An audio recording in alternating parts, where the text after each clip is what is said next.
Hello everyone. आज की इस वीडियो में हम 2025 में होने वाले सीबीएसई क्लास 10th बोर्ड परीक्षा के लिए मैथमेटिक्स स्टैंडर्ड के सैम्पल क्वेश्चन पेपर का क्वेश्चन नंबर 15 को बनाने के लिए सीखेंगे। क्वेश्चन नंबर 1 से लेकर 14 तक की वीडियो हमने ऑलरेडी बना रखी है। जिन बच्चों ने नहीं देखा हुआ होगा तो इसका वीडियो लिंक डिस्क्रिप्शन पे दिया हुआ है, जाके तुम देख सकते हो। चलो आगे हम इस क्वेश्चन को समझते हैं।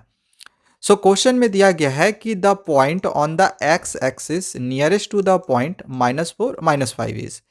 देखो यहाँ पर ये जो कोऑर्डिनेट दिया गया है, तो इस कोऑर्डिनेट से तो यहाँ पर ये जो कोऑर्डिनेट होगा जब लाइज होगा तो ऑब्वियसली एक पॉइंट बनेगा। तो उस पॉइंट से एक्स एक्सिस में हम इनमें से कौन सा कोऑर्डिनेट्स को ले कि वो सबसे नियरेस्ट में आएगा। क्वेश्चन समझ में आया? नहीं आया तो भी कोई दिक्कत नहीं है, इसको और अच्छे से हम यहाँ पे समझते हैं।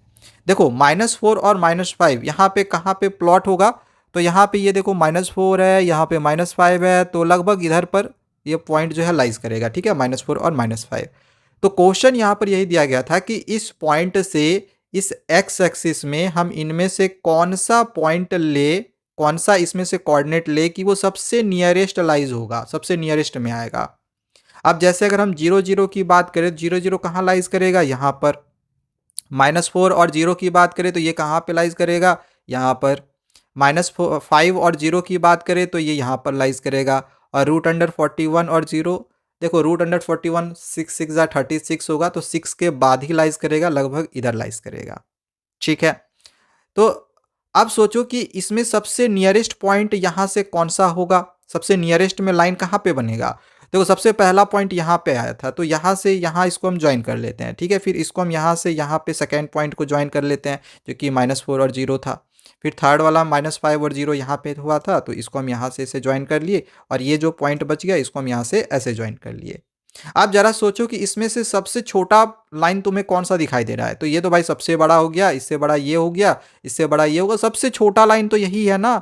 तो जो सबसे छोटा लाइन होगा तो यहाँ पर जो भी पॉइंट बना यही सबसे नियरेस्ट पॉइंट होगा।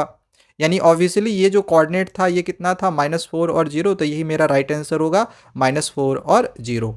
अब अगर तुम्हें यही क्वेश्चन मान के चलो 2 मार्क्स में या 3 मार्क्स में पूछ देता, तब क्या करते? तब तुम इस तरह से नहीं बना सकते थे। ये मैंने तुमको समझाने के लिए बताया है। ठीक है, इसको बनाने के लिए तुमको क्या करना पड़ता कि इसका और इसका तुमको डिस्टेंस फार्मूला लेके डिस्टेंस निकालना पड़ता, फिर इन दोनों को लेके डिस्टेंस फार्मूला से डिस्टेंस निकालते, फिर इन दोनों को डिस्टेंस फार्मूला से डिस्टेंस निकालते, फिर इन दोनों को डिस्टेंस फार्मूला से डिस्टेंस निकालते। तो होता क्या, इससे तुम्हारा प्रोसेस थोड़ा सा बड़ा हो जाएगा। इससे क्या होगा, तुम्हारा प्रोसेस बड़ा हो जाएगा। ठीक है, अब जो भी डिस्टेंस फार्मूला से जो भी डिस्टेंस निकलता, डिस्टेंस फार्मूला पता ही होगा, ये होता है। ठीक है, तो इस फॉर्मूला का यूज़ करते हुए जो भी डिस्टेंस निकलता चारों का देख लेते, उसमें सबसे छोटा डिस्टेंस कौन सा आ रहा है, तो वही तुम्हारा आंसर हो जाता उसी पॉइंट से लेकर। तो यहाँ पर सबसे छोटा लाइन मेरा ये आया, तो यहाँ से जो राइट आंसर था मेरा ये ऑप्शन नंबर बी -4 और 0 होगा। ठीक है,